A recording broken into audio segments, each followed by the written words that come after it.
Today, we're diving into a really unique teaching method, one that uses ancient scripture to explain a fundamental concept in math. It's a fascinating look at how context can totally change the way we learn. It sounds like the beginning of a weird joke, right? But the answer actually reveals a pretty clever approach to teaching math. It's all about connecting a foundational story to a foundational number. Let's see how they do it.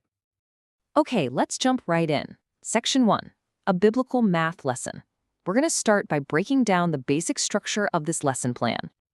So, just to be clear, our goal here isn't to get into the theology. We're here to analyze the method. How does this lesson connect these ancient, well-known stories to some basic mathematical ideas? Let's find out. Section 2 is all about defining the numbers. First things first, the lesson has to lay out the core concepts we'll be working with. And here is the absolute key distinction, laid out side by side. On one hand, you've got natural numbers. Those are the numbers you use to count things. Pretty simple. On the other hand, you have whole numbers, which is the exact same set, but with one special addition, the number 0. The source keeps it really simple. It defines natural numbers as counting numbers. 1 apple, 2 people, 3 chairs. They're the most intuitive numbers we learn as kids. And then we get to whole numbers. The only difference, the only one, is that we add 0 to the mix. It looks like a small change on the screen, but that concept was a huge leap in the history of math. And that distinction is the entire point of this lesson.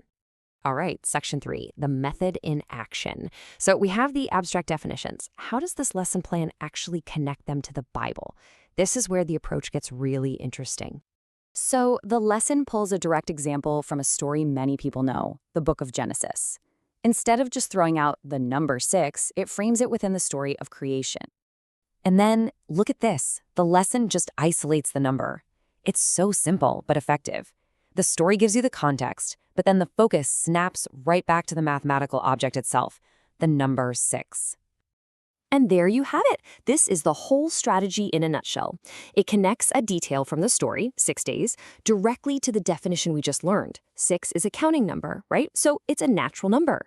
The concept is no longer just some abstract rule. It's grounded in a tangible example. Okay, on to Section 4, time to test yourself.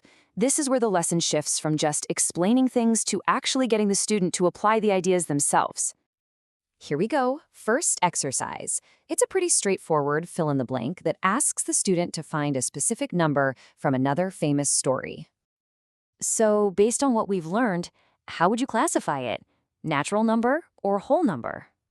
The answer is 12.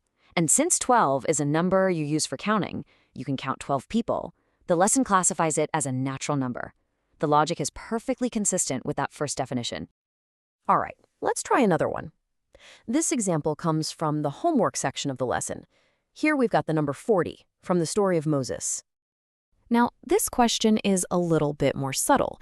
Is 40 a whole number, a natural number, or could it actually be both?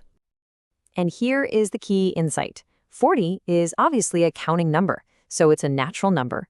But since the set of whole numbers includes all the natural numbers, it's also a whole number. This question is specifically designed to make sure that relationship really clicks.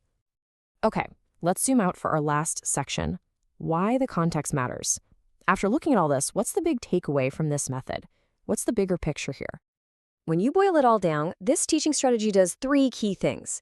It connects abstract ideas, like numbers, to familiar stories. It uses those stories to create concrete examples.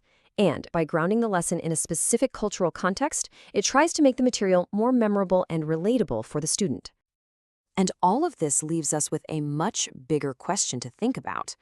Whether it's math through the Bible, physics through science fiction, or history through music, how does the frame we put around a subject actually shape our relationship with it? It's definitely something worth considering.